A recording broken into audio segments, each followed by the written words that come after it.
Hello, everyone, and welcome to the WRAP Employee Podcast. I'm Dan Ellman with the Department of Communication.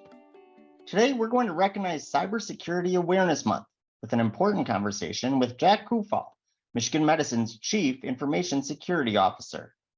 Now, before we get into that discussion, be sure you go back and get caught up on any episode of the WRAP you may have missed. You can find shows on iTunes, Stitcher, Google Play, or any other podcast hosting platform. New episodes can also be found on the Michigan Medicine YouTube channel, and as part of the Headlines Week in Review. All right, now recently I had the chance to sit down with Jack Kufal to discuss cybersecurity at Michigan Medicine and the role you can play in keeping your information and the information of our patients as safe as possible. Here's a look back at that conversation. First of all, thank you so much, Jack, for joining us today in recognition of Cybersecurity Awareness Month. Can you first tell people a little bit about yourself and what the role is that you play at U of M? Sure. So I've been at Michigan Medicine one way or another for about 20 years or so. And I'm currently the Chief Information Security Officer for Michigan Medicine. So when it comes to information security, whether it's in the medical school or the hospital or ambulatory or the Michigan Health Corporation, that's an area where me and my team work to help protect the systems, identity, and data of our organization. Awesome. Now, obviously, Michigan Medicine is one of the largest hospitals in Michigan and a premier academic medical center. What makes an academic medical center a particularly attractive target for cyber criminals, as opposed to, say, a local hospital or private institution? Sure.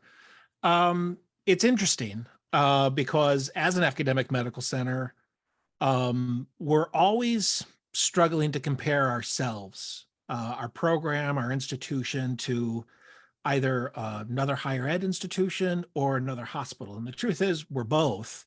And there's few that are as integrated as we are. So usually the way that I try to describe the difference between, say, Michigan Medicine as an AMC and a large hospital in our sector is when it comes to the data. Hospitals, plain Jane hospitals, just focus on how do you protect that data that is theirs? How do they encrypt it? How do they lock it down? How do they limit access? And basically, for lack of better terms, how do they generally hide it from other people?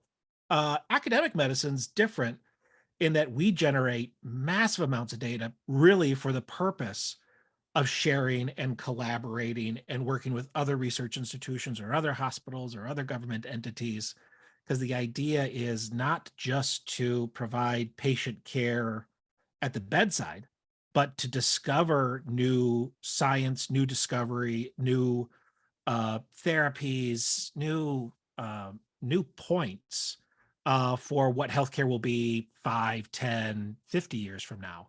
In order to do that, we have to share data.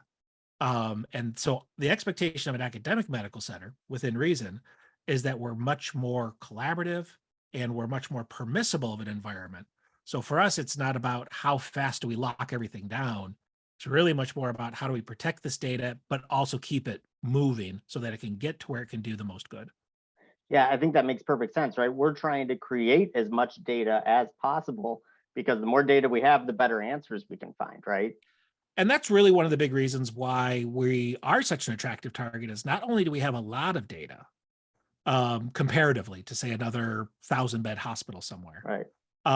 But we curate this data, in a very logistic, professional, archival way because we need to use it. So it's not just a big wibbly wobbly mess of data everywhere. It's organized and it's packaged and it's curated so that it does have that value, and that makes it all the more attractive. Yeah. All right. So we know that data exists. So of course, the organization uses a number of technologies, processes, systems to ensure overall cybersecurity. And I know that that's what your office typically handles. But isn't it true that a lot of times cybersecurity is most at risk through employee exploitation, whether it's through phishing and other tactics? It is. And it's not more likely or a primary vector by a little bit. It's the primary vector by a lot. Wow. I've seen data out there, some of our own data, of our own threats and threat vector at Michigan Medicine, have it upwards of around 90% of the things that impact us from a cybersecurity point of view come at us through phishing. And it's because phishing is cheap and it works, from a malicious point of view. So if you're a malicious actor and you can put a very little bit of money into something and almost always get some kind of results that benefits those malicious actors, you're going to keep doing it and you're going to Right. change the tactics. And it's also important to think about, well, email is basically, I understand the technologies have changed, but email is basically the same technology it was in, 1982. So we have all these different technologies and tactics and training to help protect us. But underneath our largest threat vector, which is phishing via email, is that it's an old technology and it's become like the wallpaper. It just becomes part of the background. So behaviorally, we treat it very very much as part of our everyday, so we don't necessarily realize the types of threats that could be coming our way. And they're attacks that are emotionally driven, that try to drive you anything to get you to click that link or download something, from pressuring you emotionally into your boss asking you to buy a Amazon gift card at 3 a.m. Hey, they're in an emergency situation. Can you please buy an Amazon gift card? Just give me this information. Or somebody, desperate for a password because in our environment, there are literally life and death situations or $1 million situations. So anything that goes on is always looking for that um, emotional hook, because it just Yeah. takes a split second, which is one of the most important reasons, when you are at all even the slightest bit suspicious about some sort of email, just to pause, just give your brain a couple seconds to catch up to see if you should or should not click that link, respond with that password. And if you're at all wondering, just give it a second and ask the question, or report it and ask for clarity. And we have resources to help do that. Yeah, I think that that's great advice because, when you sit down and actually think about the amount of time we spend on email, right? It almost feels like 50% of my day. I know a lot of people are like that. I'm staring at my Outlook, right? And responding to emails and getting new ones. And some people here get hundreds upon hundreds of emails per day. And that can be overwhelming. And so you're going very quickly through it, right? So it's just taking those extra few seconds to really think about what you're reading. Correct. That sense of default urgency is really what these threat actors are hoping for. Hmm. That either they can get something in that's very quick, just get it across the transom, send it to 100,000 people, and if 10 opt into it, um, or doing what's called spear phishing, which is where they are specifically not going for the hundred of thousands people and sort of just getting anybody to respond, but finding out some hook, some particular piece of information about you, so that they can target the email to make it seem a little bit more legitimate. And because we're an academic medical center or a public institution, compared to another company, say another hospital or another manufacturing company or an energy company, lots of our information about who we are, who the who the leadership is, what our strategies are. And because we're such a public institution, information that's in the everyday news or information that's in our own publicly consumable information is all fodder for a threat actor to make something just slightly more believable to get you to click that link. Yeah. We've talked a lot about phishing so far. I just want to real quick, and I know that we've talked a lot about it in headlines and other forms of communication that come out from the Department of Communication and from Information Assurance and HITS and all that. Can you give just a 10-second description of what phishing is in case somebody is sort of, wait a minute, well, what are they actually talking about right now and what they're trying to get somebody to do? Sure. Phishing at its core is illegitimate email. It's email that is trying to get you to do something like click a link that will take you to a malicious site that may download bad programs, malware, within our environment. Or they're doing what's called credential harvesting, where they're getting you to give your level 1 or level 2 password in response. So the link might take you to a near replica of what it looks like to sign into your email. It's not perfect, right? Something looks a little off and your brain registers it. But the message came from the IT department, right? Something believable saying, hey, please sign into your email to fix configuration A, B, or C.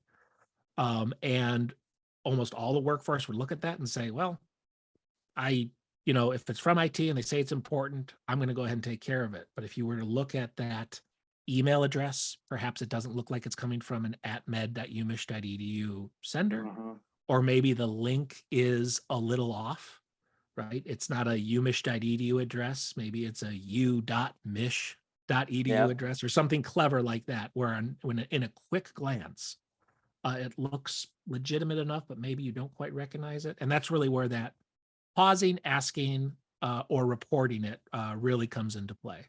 There's really few downsides.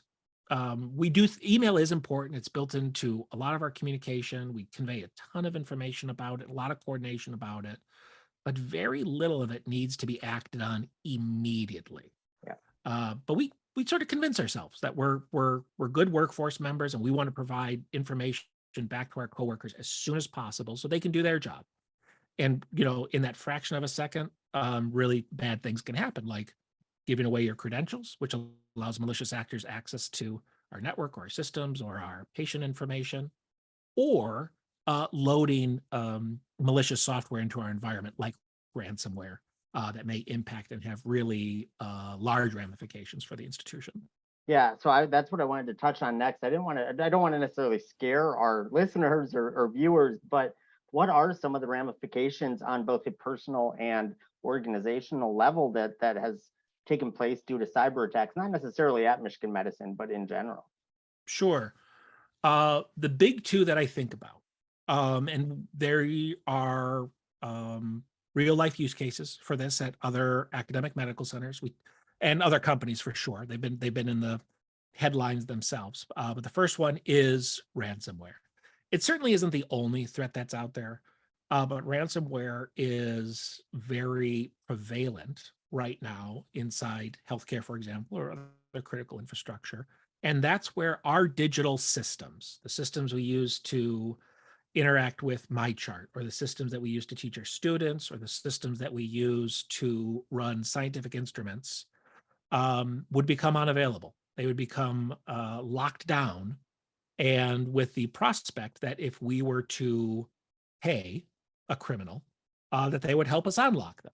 Now, there's problems with that logic, but generally speaking, ransomware, even if you were to be able to unlock a computer, either through help from a law enforcement agency or paying the ransom and negotiating and figuring out how to do that, it's not very likely that you would be able to recover same day. In fact, evidence really shows that it would take 3, 4, 5 weeks to recover.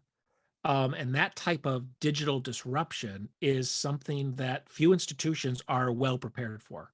We're pretty well prepared for multiple hours to multiple days of certain systems or key systems being offline, and then working through our emergency management office to recover and get back to normal operations. In fact, I would say that our environment, both on the medical school side and on the hospital side, hospital and healthcare center side, are very and prepared and trained and practiced for those types of multi-hour to multi-day disruptions.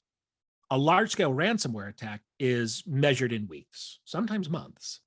And that's something that is a different type of ramification that we are working with medical school, hospital leadership, emergency management, and our peers, frankly, about how can we reduce those risks, but also how can we plan for those risks.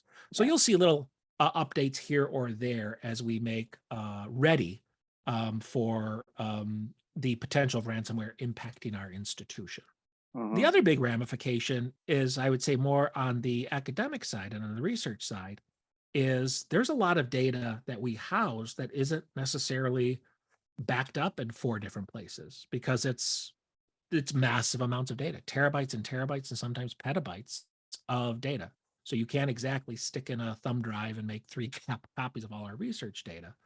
And some of that is absolutely irreplaceable. So losing access or integrity to that data is something that I'm concerned about as well. Keeping a hospital up and running or keeping a clinic up and running is one type of risk. But generally speaking, there's a pathway to recovery. Losing 30 years of dermatology research data is a whole different type of problem. Yeah. Yeah, that can be pretty serious. So we've talked about obviously just taking a moment, taking a breath, thinking about what you're looking at. What are some other ways, that our faculty, staff, and learners can keep safe while online?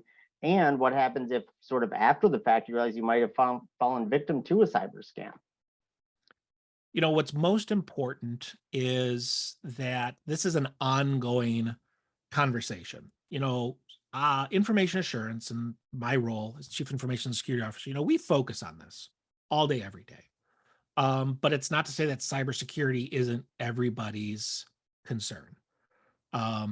Because it's more permissible, more flexible academic medical center, everybody that works here has a role, whether you're an IT professional or not.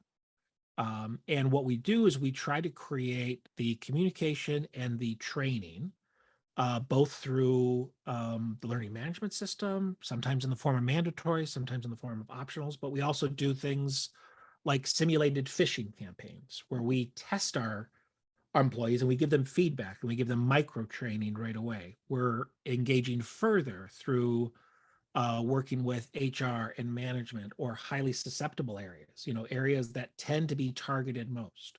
We can tell through some of our systems who some of the most targeted people are. If there's 26,000 people that work for Michigan Medicine, there is a small portion of those, usually by the nature of their job, where they're highly targeted, either for phishing or for credential theft or any number of attacks. So usually when information assurance is reaching out or focusing on a particular piece of training or a particular communication thread, it's because we are seeing active threats and vulnerabilities in our environment today that we need to improve our savviness. So I know a lot of training, a lot of emails, a lot of communication, or a lot of engagements. It blends into the background, and I understand that. We're tired of the cybersecurity threat. That's all the more reason to remain vigilant and understand behind the scenes we're trying to target and tune that message to provide the most bang for our buck. And often we try to do it through multiple channels. So if you see something through, 3 or 4 different communication channels, for us, that's not a signal for you to tune out. That's a signal for you to say, there might be something going on in the environment where I need to tune in. Yep. Beyond that, giving us information either through the report phish button in your Outlook, or if you don't use Outlook where you don't have that button, you can also forward a message to reportphish@umich.edu manually, and that will get to us. That helps us understand what's going on in our environment. Because while we have improved a lot of our technologies and a lot of our intelligence, one of the most valuable things is to get direct information from the people seeing the attacks. So it should never be assumed that just because you see something means that I can see something or my team can see something. And I would rather have something reported copiously that we already know about than not have the visibility at all.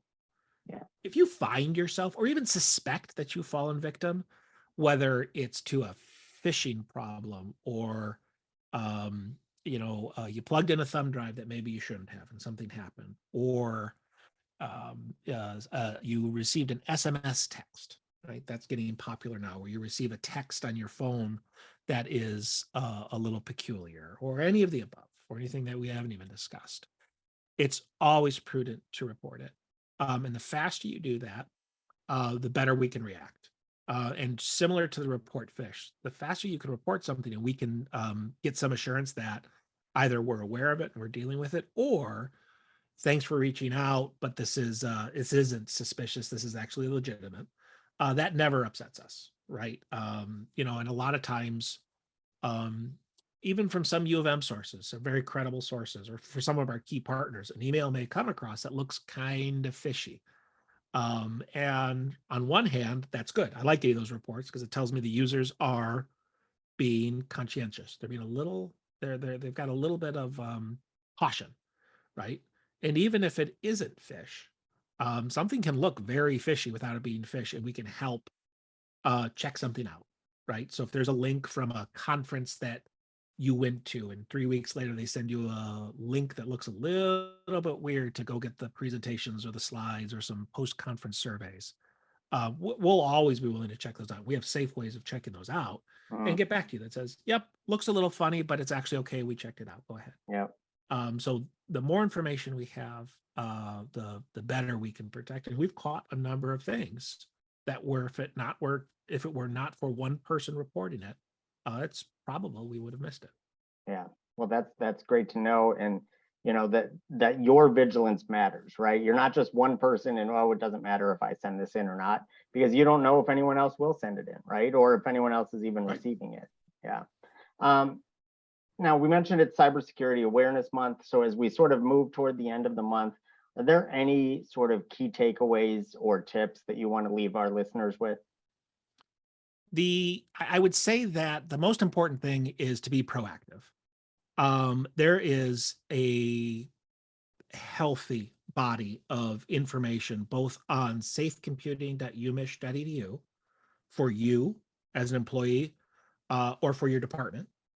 There are new resources for people who are in the position of providing IT for their departments, whether officially as an IT staff member or unofficially, because a lot of IT happens unofficially. There's a new SharePoint site where we can help and give concise direction about how to engage with information assurance and understanding risk. The other thing that I'll mention is that there's a really good body, and I know it takes a special sort of weirdo to get really excited about policies and standards. I'm one of those weirdos. I like a good policy.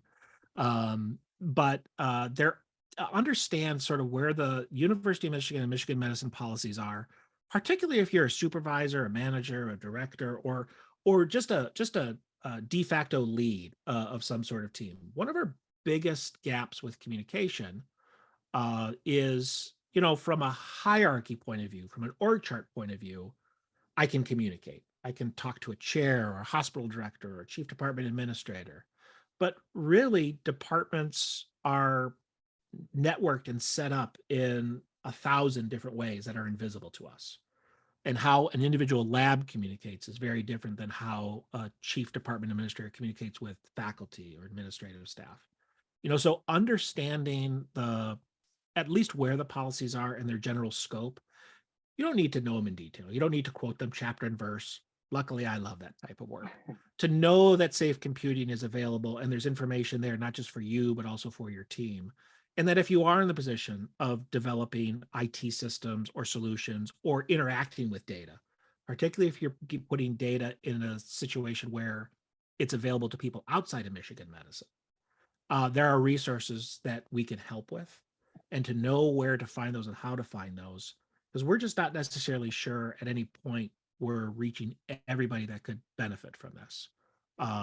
So I would say be proactive in understanding our cybersecurity risk and cybersecurity resource landscape, because a lot of time and effort goes into developing those for you to consume. So you don't find out about cybersecurity just after a bad event, but that you have an increased savviness and you can help others, where maybe you're in a lab meeting and you don't know what the particular data policy may be, but you understand that it exists and you might be able to direct another lab manager in that direction. That makes all the difference in the world. Yeah. And I know too, on top of all those resources, even if you don't remember those specific resources, I know that the Department of Communication is always working with information assurance, with HITS, to get the messages out there. So if you're not sure where to go look, go to headlines. There's going to be tips in there. There's going to be tips in the ops updates, things like that. There's constantly going to be information out there to really help you be as cyber secure as possible. And that's another great tip. Make the assumption that information is available, even if you don't know where to find it. and going to MishMed headlines and just searching for information security, you're going to get a lot of the top level high point resources where you can dive deeper, or certainly be able to reach out to myself or information assurance for that type of support, whether that's for your individual use or you just want us to engage with your team, your department, or your unit. That's the type of stuff we love being invited in for. We present our material and we help educate you, but it's really the questions and answers that we can then provide some context. And as colleagues and coworkers in this space, sometimes it's nice, particularly post-pandemic, to see people rather than just email them policies. Yeah. Well, thank you so much, Jack, for joining us today, for sharing all of this incredibly important information. As you mentioned, if you want to learn more about cybersecurity and Cybersecurity Awareness Month, steps you can take to stay safe online, go to mmheadlines.org. That's mmheadlines.org. And while you're there, you can check out other featured stories from this past week. For instance, there was a look back at the Service Award ceremony when longtime employees were honored for their dedication, and open enrollment is now underway through October 28th. So be sure to make any changes to your benefits by next Friday. Find details of that and much, much more at mmheadlines.org. All right, it's time for the weekly trivia contest. This week's question is, which specialty recently launched a remote emergency service between Michigan Medicine and U of M Health West? Once again, which specialty recently launched a remote emergency service between Michigan Medicine and U of M Health West? You can find the answer in this week's headline stories, and once you know it, send it to headlines@med.umich.edu for the chance to win a prize.